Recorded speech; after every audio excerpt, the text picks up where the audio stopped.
तमिलनाडु राज्य के रामेश्वरम के छोटे से गांव में उनका जन्म हुआ था, जहां से भारत के राष्ट्रपति होने की बात हजार प्रकाश वर्ष दूर कल्पना में भी कोई नहीं सोच सकता, क्योंकि वहां सरकारी कर्मचारी होना भी बहुत बड़े आश्चर्य की बात होती है।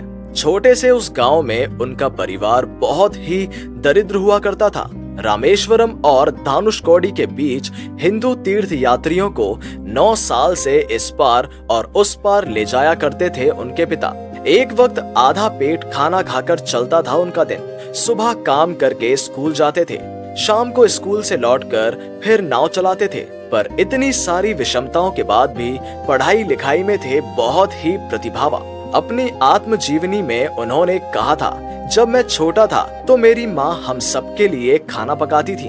वो पूरा दिन बहुत मेहनत करती थी और फिर रात को हमारे लिए खाना बनाती थी। एक रात माँ ने बाबा को एक प्लेट में सब्जी और बिल्कुल जली हुई रोटी दी खाने को। मैं इंतजार कर रहा था बाबा की प्रतिक्रिया कैसी होगी ये देखने के लिए, पर बाबा ने चुपचाप रोटी खा ली।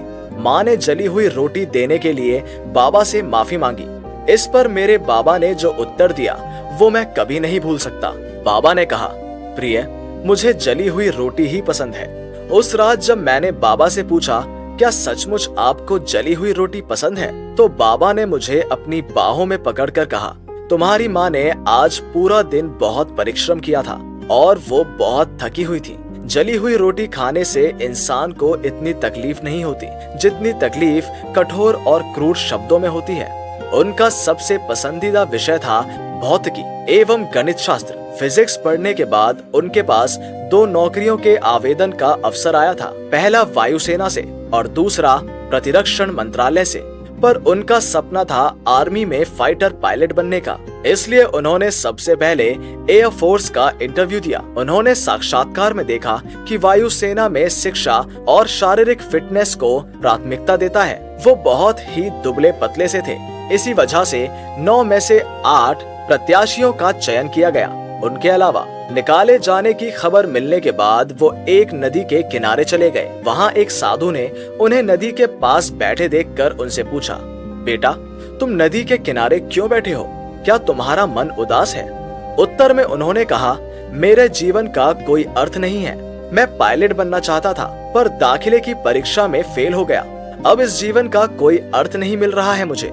साधु ने हंसते हुए कहा, बेटा, तुम परीक्षा में फेल हुए हो तो इसका भी कोई ना कोई अर्थ जरूर है। भाग्य ने शायद तुम्हें किसी और काम के लिए चुना है। ढूंढ कर देखो, ये रास्ता शायद तुम्हारे लिए नहीं है। इसके बाद उन्होंने एविएशन टेक्नोलॉजी की पढ़ाई शुरू की। मजे की बात यह है कि उन्होंने शुरुआती दिनों में जो भौतिकी की पढ़ाई की थी वो सोचते थे कि वो 4 साल समय की बर्बादी थी। एक समय में वो भारत के नागरिक अंतरिक्ष कार्यक्रम और सैन्य नियंत्रित मिसाइल विकास कार्यक्रम से जुड़े होने से लेकर बैलिस्टिक मिसाइलों और अंतरिक्ष यान रॉकेटों के विकास में शामिल थे। भारत की महाकक्ष यात्रा का सूचक कहा जाता है उन्हें। वहीं उनके योगदान के लिए उन्हें दुनिया भर में missile man of the India कहा जाता है।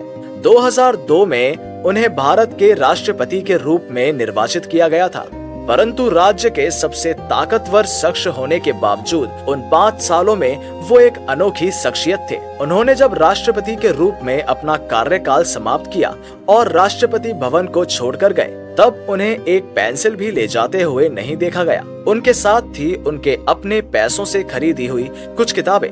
इतने प्रसिद्ध व्यक्ति होने के बावजूद उन्होंने बहुत ही साधारण जीवन व्यतीत किया।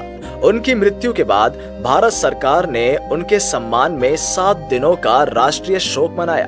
भूटान सरकार ने उनके देश का झंडा अर्धनामित रखने के साथ ही 1000 मोमबत्तियां प्रज्वलित किया था। रामेश्वरम के एक सुदूर गांव में एक बहुत ही गरीब परिवार में जन्मे कभी आधा खाया हुआ लड़का भारत के 11वें राष्ट्रपति थे, missile man of India APJ Abdul Kalam. वो कहते थे, सपने वो नहीं है जो इंसान सोते वक्त देखता है, सपने वही है जो पूरा होने की आशा इंसान को सोने ना दे।